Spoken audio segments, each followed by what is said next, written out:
Necklacing is a horrific torture that involves forcing a rubber tire filled with gasoline around a victim's chest and arms, and then setting it on fire. The victim may take up to 20 minutes to die, suffering severe burns in the process. In South Africa, Nigeria, and India, necklacing was a common sentence carried out by angry mobs to punish suspected thieves and rapists in the 1970s and 80s. Brazilian drug lords are also known to have necklaced their enemies, most notoriously the journalist Tim Lopez in 2002. After he was kidnapped by local drug dealers, his hands, arms, and legs were severed with a sword while still alive. They then stuffed his body in gasoline-filled tires and set it on fire. The bone-snapping, ligament-tearing torture device known as the rack was one of medieval Europe's favorite interrogation platforms. Essentially, it is a table that has two rollers on either side. The victim's ankles are fastened to one roller and the wrists are chained to the other. A handle and ratchet mechanism attached to one of the rollers is used to gradually increase the tension on the chains, inducing excruciating pain. Over time, the sufferer's joints are dislocated and eventually separated. One horrifying aspect of this torture is hearing the loud popping noises made by snapping cartilage, ligaments, or bones. Muscles are stretched to the point that they lose the ability to contract, rendering them useless. Rats will do anything to escape an uncomfortable situation, and torturers use this knowledge to their advantage in their sick experiments. A pottery bowl filled with rats are placed open side down on the naked body of a prisoner. Red-hot charcoals are then piled on top of the bowl, effectively heating up the pot and making it unbearable for the rats. The rats' only way out is to gnaw into the very bowels of the victim in an attempt to escape the heat. In one documented occasion, during the Dutch revolt in the 16th century, a prisoner of war endured this torture. After the rats ate through his flesh and scratched at his intestines, the hot coals were then inserted into his stomach, scalding his internal organs. The head crusher is a device that clamps down on the victim's head, smashing it between a metal plate and a rounded iron cap. As the executioner gradually twists the handle, the victim's skull is slowly crushed. Bone fragments from the skull can puncture the brain, causing spontaneous muscle spasms and, of course, brain hemorrhaging. If the person inflicting the pain wants to torment the prisoner even further, he could strike the metal cap with an iron rod, sending echoing pain throughout the person's body. In most cases, the victim is killed, but not before the jaw had been crushed and their eyes had popped from their sockets.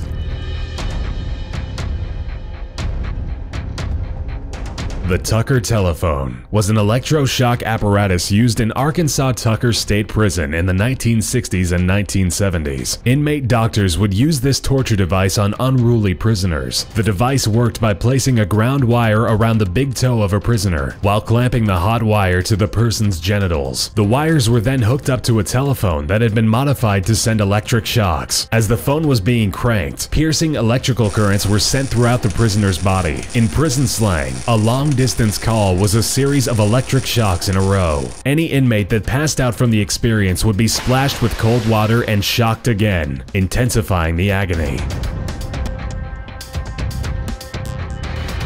Similar to the rack, the German chair is a form of torture often used by the Syrian government against the rebels. When a detainee is captured, they are placed in a metal chair. Their legs and arms are secured to the seat, while the back of the chair is pulled back and down toward the ground. This causes severe stress on the spine, neck, and other limbs, often causing permanent damage. One man who managed to escape the Syrian torture cell claimed that they stripped him naked and hung him upside down in the chair for 8 to 12 hours a day for 4 days.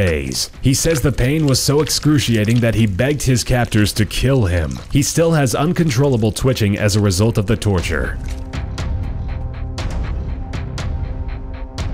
Flaying, also known as skinning, is an old torture that dates back to 883 BC. It involves different methods to remove the skin from the victim's entire body. The most common form of flaying is to use a knife, inserting the sharp blade just below the chin. The cuts start at the face and work all the way down to the toes. In some cases, the skin would be taken off in small sections and be performed slowly until completely done. What's left is a still living person with exposed muscles, ligaments, ligaments and bones, but the face skin still intact. A person could live a few hours up to a day after the skin removal process. Another method involved being severely sunburned and then having the skin peeled off. Lastly, captives would be placed in large cauldrons with only their heads sticking out. Then hot scalding water or oil would be poured inside, boiling their skin away.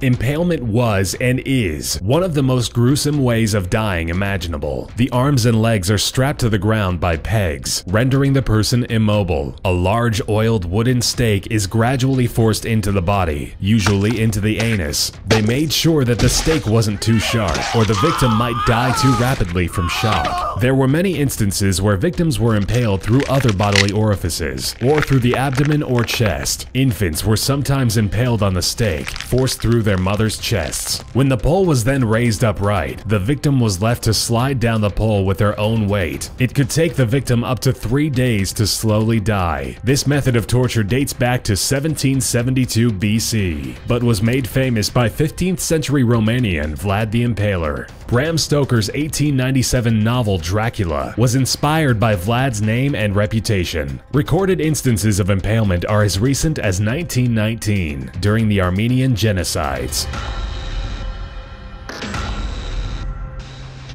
The brazen bowl was an ancient Greek torture device that also doubled as a demented musical instrument. Naked victims were placed inside of a large hollow brass bowl statue. In most cases, the prisoner's tongue is cut out with sharp metal shears before being shoved into the empty bovine statue. The torturers would then light fires underneath the bowl and burn the person inside alive, raising the heat gradually. The screams of the bowl's occupant couldn't be heard because the thick metal casting acted as a sound barrier. The only opening was through the bowl's mouth that let out smoke from the person cooking inside. A series of brass tubes were located toward the front of the bowl that would resonate the sound of the muffled screams of the tongueless victim. Depending on the intensity of the heat applied under the statue, the prisoner could survive anywhere from 10 minutes to several hours. The Judas cradle was a pyramid-shaped seat that a prisoner would be forced to sit on. The victim would be raised over top of the structure with the aid of ropes and a harness. As the person is lowered down, the top of the pyramid would be lined up to enter the anus or the vagina and cause unimaginable pain and discomfort. The feet would be bound together so that if one leg moved, the other one would too, enacting more pain. The subject is tortured by intense pressure and stretching of the orifice, eventually succumbing to tears in muscle tissue. Torturers would prolong the interrogations by raising the victim off of the seat overnight and then continuing the torture the next morning. If the victim didn't die from shock, exhaustion, or impalement, they could have died from infection, as the Judas cradle was rarely clean between tortures.